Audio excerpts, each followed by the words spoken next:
चलिए बच्चों स्टार्ट करते हैं अभ्यास 12 है। चलिए क्वेश्चन नंबर फर्स्ट देख लेते हैं। रिक्त स्थानों की पूर्ति कीजिए। देखिएगा इसमें 4 क्वेश्चंस दिए गए एक नंबर पे, तो चारों को हमें रिक्त स्थान भरना है। ठीक है ना। चलिए देख लें, पहला भरते हैं 3 का 4 से अनुपात। 3 का अनुपात क्या पूछा है? अनुपात। देखिएगा आपको एक चीज समझाते हैं, ये अनुपात होता है और ये समानुपात होता है। अगर जहां 2 पॉइंट हो तो अनुपात हो गया और जहां 4 पॉइंट हो तो समानुपात हो गया। इतना हमेशा ध्यान रखना है। ठीक है ना। इसमें आपको कभी कंफ्यूज नहीं होना है। 2 पॉइंट को अनुपात और 4 पॉइंट को समानुपात। समान है तो समानुपात हो गया। ठीक है ना। तो बात यहाँ पे हो रही है अनुपात यानी कि 2 पॉइंट की। ठीक है ना। चलिएगा तो पहली संख्या दी गई है आपको 3 और दूसरी संख्या दी गई है आपको 4। पूछा क्या है? अनुपात। अनुपात हमने बताया था 2 पॉइंट, तो आपको ये हो गया खत्म। पहली संख्या पहली रहेगी और सेकंड संख्या सेकंड रहेगी। जहां पे 2 संख्याओं के बीच में हो ना तो वहां पे अनुपात होता है मेरा। तो पहली होगी 3 का 4 से। किसका है? 3 का है तो 3 का अनुपात होगा किससे? 4 से। 4 से तो 3 अनुपात 4। ठीक है ना। सेकंड वाला देख लेते हैं 5 का 3 से। तो 5 का किससे है? 3 से, तो 3 हो गया खत्म। ये आपका आंसर हो गया। ठीक है ना। थर्ड देख लेते हैं 2 का 7 से। 7 का किससे? 2 से, तो 2 हो गया खत्म। सरल है यार। 2 का 7 से आसपास की संख्या तो आपको वही लिख देनी है, सीधी है। 4 का किससे? यहाँ पे दिया गया 4 का है किससे? 7 से है, तो 4 का 7 से। यहाँ पे देखिए 4 का खाली है नहीं पता से अनुपात। यहाँ पे दिया गया 4 का किससे? 4 का यहाँ पे दिया गया 7 से दिया है, तो 4 का 7 से, तो 4 का 7 से खत्म। ये हो गया आपका आंसर। ठीक है बच्चों। चलिए क्वेश्चन नंबर सेकंड देख लेते हैं। ये बच्चों क्वेश्चन नंबर सेकंड देख लेते हैं। 2 किलोग्राम का 500 ग्राम से अनुपात निकालना है। इसमें अभी 5 का 12 से, 13 का 75 से और 108 का 125 से। तो पहला देख ले 2 किलोग्राम। यहाँ पे 2 किलोग्राम है, यहाँ ग्राम है, तो 2 किलोग्राम को भी हम लोग ग्राम में बदल लेते हैं। देखिएगा तो देखिए क्वेश्चन कैसे करते हैं। क्वेश्चन को हमेशा एक ही वैल्यू में दोनों वैल्यू को रखना होता है, तभी हम लोग क्वेश्चन कर पाते हैं। जैसे अगर ये ग्राम में तो इसको भी ग्राम में बनाना है, अगर किलोग्राम में ये तो इसको भी हम लोग किलोग्राम में बना सकते हैं। ठीक है ना। जब तक दोनों चीजें एक साथ एक वैल्यू पे नहीं रहेगी ना तब तक हम सॉल्व नहीं कर सकते। ठीक है ना। तो ये मेरा ग्राम में है तो 2 किलोग्राम को भी हम लोग ग्राम में बना लेते हैं। ठीक है ना। तो 1 किलोग्राम में 1000 ग्राम होते हैं, 2 किलोग्राम में 2000 ग्राम। 2000 ग्राम हो गया। का किससे? 500 ग्राम से। 2000 ग्राम का 500 ग्राम से। ठीक है ना। तो ये 2 जीरो कट गया तो कितना बचा? 20 अनुपात 5। 5 एकम 5 और 5 चौको 20। कितना बचा? 4 अनुपात 1। बस यही आपका आंसर हो गया। ठीक है ना बच्चों। एक बार फिर समझ लीजिएगा। देखिए 2 किलोग्राम है तो 1 किलोग्राम में 1000 ग्राम होता है, तो 2 किलोग्राम में 2000 ग्राम हो गया। का अनुपात है तो अनुपात लगा दिया। 500 ग्राम में 500 ग्राम हो गया।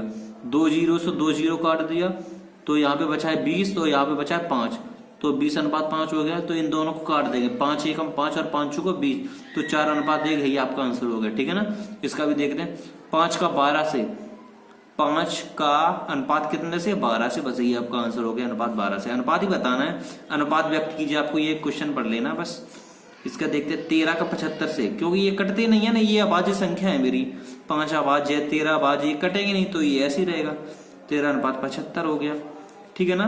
108 का 125 से, यही आपके आंसर होगा। ठीक है बच्चों। चलिए मिलते हैं क्वेश्चन नंबर 3 में। चलिए बच्चों क्वेश्चन नंबर 3 देख लेते हैं।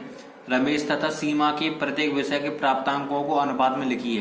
देखिएगा ये रमेश का प्राप्तांक दिया गया है, ये सीमा का प्राप्तांक दिया गया है।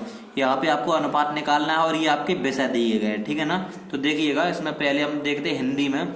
सबसे पहले हम लोग हिंदी में देखते हैं। हिंदी में सीमा के रमेश के प्राप्तांक है 60 और सीमा के प्राप्तांक है 53। तो इसका हम अनुपात बनाएंगे तो पहले 60 लिखेंगे, फिर अनुपात का निशान लगाएंगे, फिर लिखेंगे 53। ठीक है ना। ऐसे यहाँ पे लिखेंगे। अंग्रेजी में रमेश के अंक कितने हैं? 53, तो यहाँ पे लिखेंगे 53 है। ठीक है ना। और फिर अनुपात का निशान लगाएंगे, अनुपात लगाएंगे। तो सीमा के प्राप्तांक कितने हैं? अंग्रेजी में 65 है, 65 हो गए। ठीक है ना। ऐसे यहाँ पे देखते हैं गणित में रमेश के अंक है 75, रमेश के अंक हो गए 75, तो अनुपात लगाएंगे। अब सीमा के प्राप्तांक गणित में कितने हैं? 62, तो आपके 62 हो गए। ये आपको अनुपात निकलता चला जा रहा है। अब विज्ञान में देखते हैं रमेश के अंक कितने हैं? 48 हो गए, 48 हो गए। अनुपात लगाएंगे। अब सीमा के विज्ञान में कितने हैं? 55, तो 55 हो गए। बस यही आपको निकालना था। ठीक है ना। अब कला में देखते हैं। कला में 63 है रमेश के 63 है और सीमा के विज्ञान आप कलाम 71 है, विज्ञान का तो ही गया, तो कलाम सीमा का भी 71 है। बस यही आपको बच्चों बताना था, ठीक है ना। चलिए बच्चों क्वेश्चन नंबर 4 देख लेते हैं। बच्चों क्वेश्चन नंबर 4 देख लेते हैं। एक आयताकार खेत की लंबाई 29 मीटर है और चौड़ाई 25 मीटर है। खेत की लंबाई और चौड़ाई का अनुपात बताइए। अनुपात एक, लंबाई 29 मीटर, चौड़ाई 25 मीटर, तो इसका आपको अनुपात बताना। देखिए यहाँ पे सबसे पहले आपको दो चीजें दी गई हैं, लंबाई दी गई है आपको और चौड़ाई दी गई है आपको, ठीक है ना, चौड़ाई दी गई है आपको इनका अनुपात बताना। लंबाई कितनी दी गई, 29 मीटर हो गई अनुपात, और चौड़ाई कितनी होगी, 25 मीटर होगी। बस यही आपका आंसर होगा, ठीक है बच्चों, समझ में आ गया ना। देखिए यहाँ पे थी लंबाई, और लंबाई का अनुपात और चौड़ाई का अनुपात, ठीक है ना। तो लंबाई कितनी है 29 मीटर और चौड़ाई कितनी है 25 मीटर, दोनों का ये अनुपात हो गया, रेशियो। बस ये आपका खत्म हो गया, ठीक है बच्चों। चलिए क्वेश्चन नंबर 5 देखते हैं। चलिए बच्चों क्वेश्चन नंबर 5 देख लेते हैं। रिक्त स्थानों की पूर्ति कीजिए। तो आपको एक कॉलम दिए गए है, इसको आपको रिक्त स्थान बनाने से ये हो गया, ये डॉट डॉट है, इसको आपको भरना है। देखिएगा अनुपात है 7:8, और पूर्व यानी पहला पद ये हो गया, और उत्तर पद यानी कि लास्ट वाला पद, अंतिम पद ये हो गया, ठीक है। तो पूर्व पद है 7, तो उत्तर पद यानी अंतिम पद कितना है 8 है, तो उत्तर पद हो गया आपका 8, और उत्तर पद हो गया। उत्तर पद का मतलब होता है पीछे का पद, और पूर्व पद का मतलब हो गया पहला पद यानी आगे का पद, ठीक है ना। तो पूर्व पद हो गया 7, तो उत्तर पद कौन सा बचा 8 हो गया। अब देखिएगा 13:21, पूर्व यानी पहला पद कितना है 13, तो पूर्व पद हो गया 13, और उत्तर पद तो आपको मालूम ही है 21 दिया गया, ठीक है ना। इसका भी देख लेते हैं।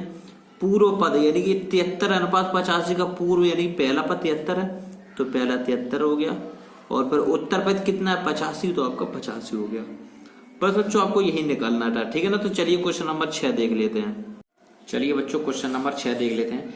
निम्नांकित अनुपातों के व्युत्क्रम बताइए।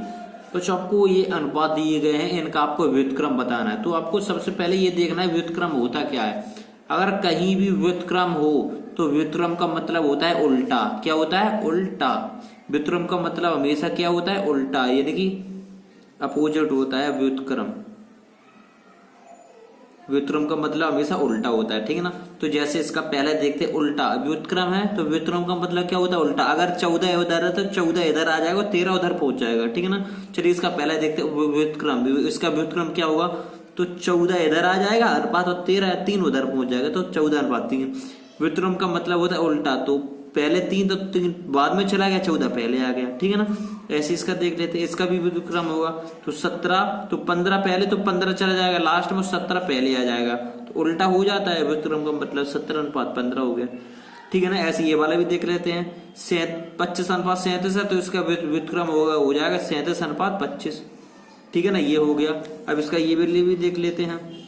65:67 है, ठीक है ना। तो इसका व्युत्क्रम हो जाएगा, पहले 67 आ जाएगा, बाद में 65 चला जाएगा। बस ये आपको आंसर हो गया, ठीक है बच्चों। चलिए क्वेश्चन नंबर 7 देख लेते हैं। चलिए बच्चों क्वेश्चन नंबर 7 देख लेते हैं। प्रथम पद और द्वितीय पद बताइए। तो बच्चों ये अनुपात दिए गए हैं 3:7, 4:11 और 13:27। तो इनको हमें ये बताना है इसमें कौन सा प्रथम पद है और कौन सा द्वितीय पद है, ठीक है ना। चलिए देखते हैं। देखिए जो अंक पहले हो वो प्रथम पद होता है, जो बाद में हो यानी कि जो दूसरा पद हो या अंतिम पद हो उसे हम लोग द्वितीय पद कहते हैं। तो पहला पद कौन सा है 3, तो 3 हो गया मेरा प्रथम पद, ठीक है ना, प्रथम पद। और 7 है बाद में, तो 7 हो गया दूसरा पद कौन सा है 7, तो 7 हो गया द्वितीय पद, खत्म।